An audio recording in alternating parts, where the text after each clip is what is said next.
আর আমাদের সম্মানিত যাত্রীদের একটা হ্যাবিট হচ্ছেন, তারা বাস স্টপেজে এসে টিকিট কেটে গাড়িতে উঠবেন, এই ধৈর্য এই সময় তাদের নেই।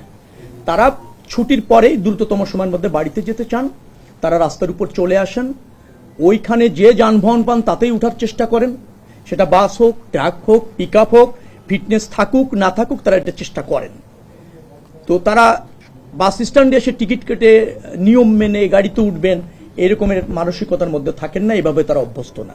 ওই দিনটা আমাদের জন্য খুব চ্যালেঞ্জ হয়ে যায়, এটা যানজটও তৈরি করে এবং অনাকাঙ্ক্ষিতভাবে যে কোনো যানবাহনে যখন তারা চলে ঝুঁকিও বাড়ে, দুর্ঘটনা ঘটতে পারে।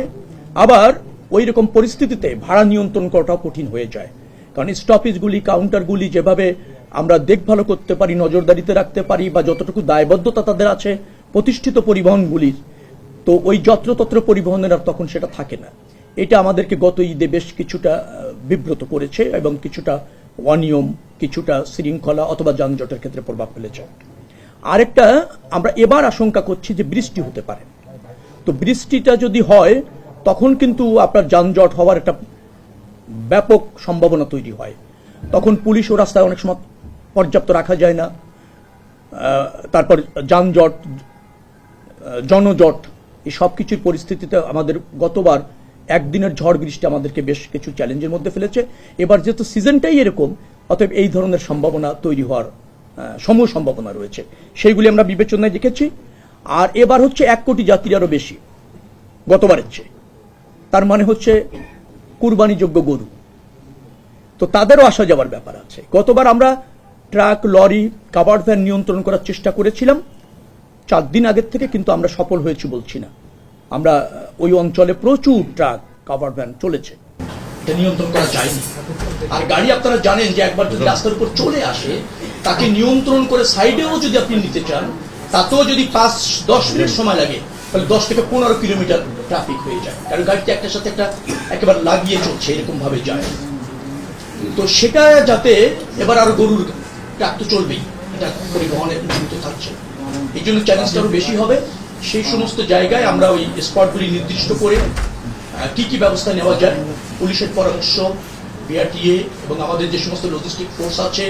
আবার গতবার আমরা করেছিলাম গার্মেন্টস ছুটি হলে সেখানে বিআরটিসি থেকে বেশ কিছু বাস, এবং এবার আমরা আবার চেষ্টা করেছি যে বেসরকারি যে মালিক যারা আছেন, যারা ব্যক্তি পর্যায়ে পরিবহন মালিক, তাদেরও পর্যাপ্ত বাস যাতে ওখানে রাখা যায়।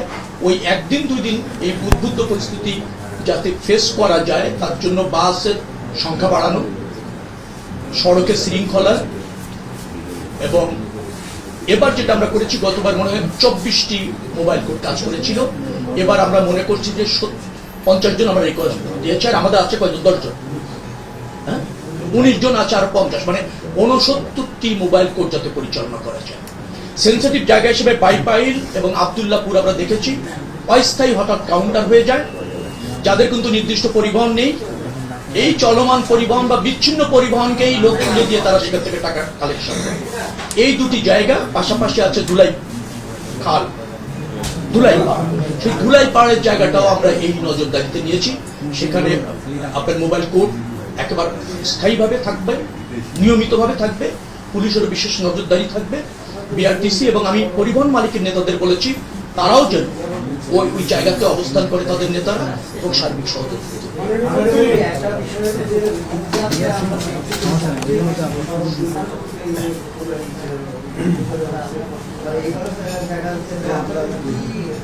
আপনি তো এটা জানেন, বাংলাদেশে 4.5 থেকে 5,000-এর মতো মানুষ সড়ক দুর্ঘটনায় প্রতি বছর নিহত হয়, খুব দুর্ভাগ্যজনক। 2024 সালে সবচেয়ে বেশি নিহত হয়েছে, আমি পরিসংখ্যান দেখেছি, 5,300 সম্ভবত 84 জন। তারপরের সংখ্যাটা হচ্ছে 2021 সালে 5,082 জন। অর্থাৎ আমি বলছি যে 5,000-এর কাছাকাছি মানুষ সড়ক দুর্ঘটনায়। গতবার আমাদের কাছে যেটা তথ্য আছে, 170 জন সড়ক দুর্ঘটনায় 11 দিনে নিহত হয়েছে, ঈদ যাত্রার আগে পরে কথা বলছে। 2টি বড় দুর্ঘটনা ঘটেছিল, একটা আপনারা জানেন 26 জন আরির সাথে যেটা ঘটলো, আর একটা 12 জন ট্রাকের সাথে আমাদের একটা বাসকে ট্রেন করে দেয় কুমিল্লাতে। এই 2টি বড় ঘটনা ছিল, আর বাকি 170 জন টোটাল মারা যায় বাংলাদেশের সব দুর্ঘটনা। বলা ঠিক হবে কিনা জানি না, আমার হাইওয়েতে মারা গেছে 43 জন। আর বাকিটা এলজিআরডি রাস্তা, কিন্তু আমাকে জবাব দিতে হয় 170 জন। কিন্তু আমার হাইওয়েতে 43 জন মারা গিয়েছে। প্রত্যেকটা মৃত্যুই কিন্তু অনাকাঙ্ক্ষিত, দুঃখজনক, যার পরিবার যায় তা চায়, রাষ্ট্রে তা কাম্য না, তা চায় না। কিন্তু সড়ক দুর্ঘটনা আমাদের আছে, হ্যাঁ, আমরা এর বাইরে আসতে পারিনি, কারণ আমাদের হাইওয়েতে যেভাবে কাভার করা উচিত ছিল, পৃথিবীর বড় বড় হাইওয়ে দেখবেন সেখানে ইন্টারেস্ট থাকে না নির্দিষ্ট জায়গায় ছাড়া, এমনকি গাড়িও যদি বাইরে যেতে হয় তাকে একটা জায়গায় ইউনিট দিয়ে বাইরে যেতে হয়। আর আমাদের হাইওয়েগুলি আপনার ব্যাটারি চালিত ভেহিকেল চলছে, তারপর ছোট ছোট রাস্তায় এসে হাইওয়ে যখন মিশছে সেখানে সে লেফট লেনে থাকছে না, সে এসে 90 ডিগ্রিতে মিশে যাচ্ছে। এরকম একটা দুর্ঘটনা কিন্তু কুমিল্লায় ঘটেছে, এক পরিবারে মানে 3 জন মারা গিয়েছে, 5 জন মারা গিয়েছে। তো এই প্রবলেমগুলি আমরা বিশ্ব ব্যাংকের অধীনে, আমরা বাংলাদেশ সড়ক নিরাপত্তার আইনে এনে কর্মসূচির অধীনে এই হাইওয়েতে যে সমস্ত রাস্তাগুলি যুক্ত করা হয়েছে সেগুলি লেফট লেনে নেওয়ার একটা কর্মসূচি এবং পরিকল্পনা নিয়ে আমরা কিছু নিয়েছি, আপনার যেটাকে বলা হয় কার্য হাতে নিয়েছি। তো সেইগুলি বাস্তবায়ন যদি হয় আরো কিছুটা কমবে। অটো চালিত যান যেগুলি আছে সেগুলি যদি হাইওয়েতে নিরুৎসাহিত করা যায়, একেবারে নিয়ন্ত্রণ করা যাচ্ছে না, হাইওয়ে পুলিশকে এই ধরনের সজাগ রেখেছি, তারা এবার আরো তৎপর থাকবে। এটাও সত্য যে আমার জানা মতে প্রায় 42 কিলোমিটার জায়গা দেখভাল করার জন্য 3 জন হাইওয়ে পুলিশ হাতে পায়, আমি যদি ভুল না বলে থাকি। তো এই রকমের কিছু স্বল্পতা আমাদের আছে, কিছু দুর্বলতা আমাদের আছে, কিন্তু যতটুকু আমাদের সামর্থ্য আছে তার শতভাগ নিয়ে আমরা চেষ্টা করছি। আমি এই কথাটা এর আগের বারও বলেছি, এবারও বলছি যে 1.5 কোটি মানুষের যাত্রা 2 থেকে 3 দিনে, আবার 1 কোটির গরুর কাছাকাছি গরুর যাত্রা নিশ্চিত করবার জন্য আমাদের যে যানবাহন, আমাদের যে রাস্তা, আমাদের যে মানসিকতা এবং আমাদের যে সচেতনতা, তা কোনো কোনো সময় বড় অন্তরায় তৈরি করে।